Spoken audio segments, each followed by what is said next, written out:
I hired an investigator and discovered that my husband has been having an affair during his work trips, but I don't know what to do because we have two small kids, and he funds our lifestyle.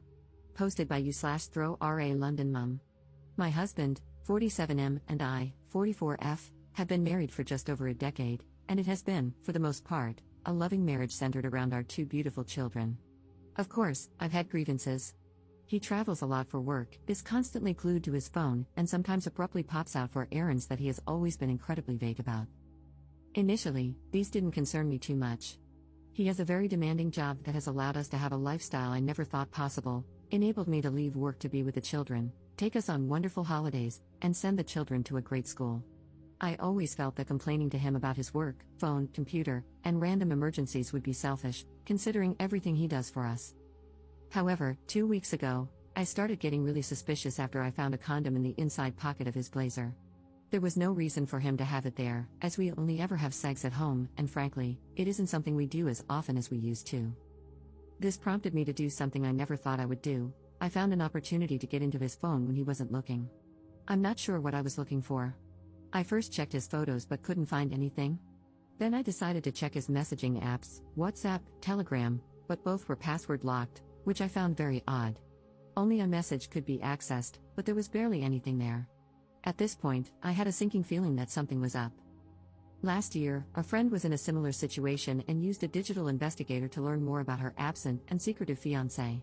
The investigator discovered that this man had been living a complete double life, with a long-term girlfriend in Edinburgh and, unbelievably, an entire business he had set up and was earning money from. She had no idea about the business or all the money he was making, and no doubt spending on his girlfriend. I asked for the investigator's details and requested that they pull together anything and everything they could find about my husband. The investigator spent about a week digging online and came back to me with a report that changed my life forever. I got a call from the investigator, warning me that my husband's report would be a very difficult read and that I should open it in private at a time when I would be able to process it fully. Since receiving it, I have barely been able to eat, sleep, properly take care of the kids, or speak to him, and yet he is so absent-minded that he doesn't even realize something is wrong. It turns out that my husband of over 10 years has been, 1. Having an affair with a woman 15 years his junior. 2. Financing this woman's lifestyle and her failed business venture. 3. Attending sex parties with her, where they have sex with other partners. 4. Posting in a revolting online sex forum, including pictures of his privates and details of his addiction to corn and escorts to his creepy online friends. And 5. Based on his posts online, he has clearly been spending thousands on escorts as far back as 7 years ago. I have no idea where to go from here. I don't know what to do. I have no idea how to confront him about this or if I should see a lawyer first. I know the obvious decision is to simply divorce, but our children are 9 and 7. I have loved him since we first met 14 years ago, and I know that I have a place in his heart too, in spite of these actions. If he is truly an addict, then maybe there is a way to get through this if he agrees to treatment? I am a complete mess, and I can't talk about this to anyone in person just yet. Any advice you have for me would be really appreciated. Relevant comments. Commenter. You are allowing your love of a cushy, expensive lifestyle to cloud your good judgment. You deserve better. Your children deserve a happy home, which this will never be with a parent who is any kind of addict. You will lose respect for yourself if you stay. Your peace of mind will have been sold for 20 pieces of Gucci.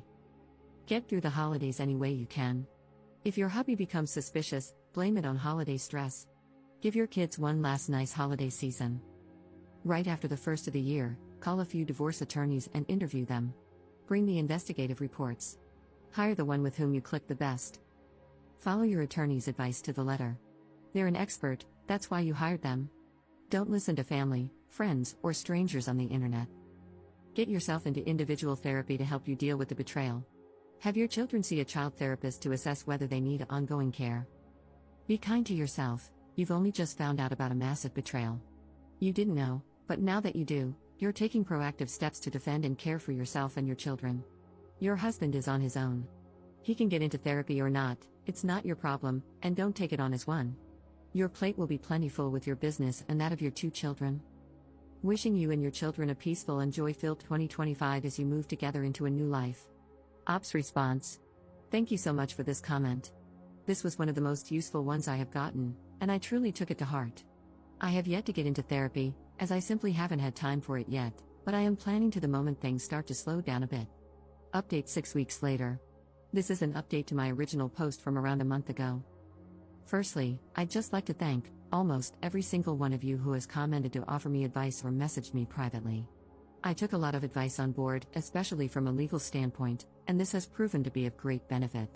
I apologize for my long absence and lack of replies. I hope the update below explains it. I chose to wait until after New Year's as I did not want to rob the children of one last Christmas and New Year's holiday as a family.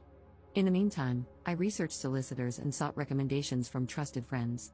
Rather humiliatingly, after much urging on this website, I also scheduled and went through with an STI test. It was horrifically embarrassing, but I am relieved to say that it came back negative. I don't know how I could have coped if he had gotten me sick because of his revolting actions. He made my job incredibly easy by flying out for a work trip, not that anything he says could ever be trusted, on the 2nd, and I immediately got the ball rolling, met with the solicitor, packed up all of his belongings into 6 suitcases, had the locks changed, and spoke to a child psychologist to work out the best way to explain things to the kids, who are far too young to understand the full picture, of course. Fast forward to a week later, and upon his return, I, having made sure the children were picked up by my mother after school, greeted him with a hallway full of suitcases and divorce papers. I had printed out the report in full and started walking him through it before he broke down in tears. It was a compulsion, he was unbelievably stressed, and if I left him, he would have no choice but to marry the other woman, whereas he would end it immediately if I took him back. This last part was truly the nail in the coffin. I don't think he even realized just how manipulative a comment that was. After hours of back and forth and his groveling, he gave up. He was left at the bottom of the stairs in the entrance to our home with his suitcases, waiting for a cab to take him to God knows where. There is still a lengthy legal process ahead, and unfortunately, it turns out that his infidelity doesn't really impact how assets might be divided following the legal battle. However, I'm confident that my solicitor will get the outcome I need to keep the house and live independently. In terms of the children, I would rather not discuss them to maintain privacy, but it has been an incredibly difficult adjustment, and sometimes I do feel guilty. As for myself, I am still completely heartbroken, and frankly, I don't ever hope to find love again. I just don't think I can quite trust like that anymore. Finally, I'd just like to add that while most comments have been lovely and supportive, I did receive a number of comments and private messages blaming me for my soon-to-be ex-husband's behavior, claiming I did not give him sufficient sexual attention and that I shouldn't complain because he provided me with a certain lifestyle. Firstly, these comments are awful and betray a repulsive worldview regarding sex, intimacy, and marriage. Secondly, our ailing sex life was not my doing and was, at times, a criticism I myself had of our relationship, not the other way around.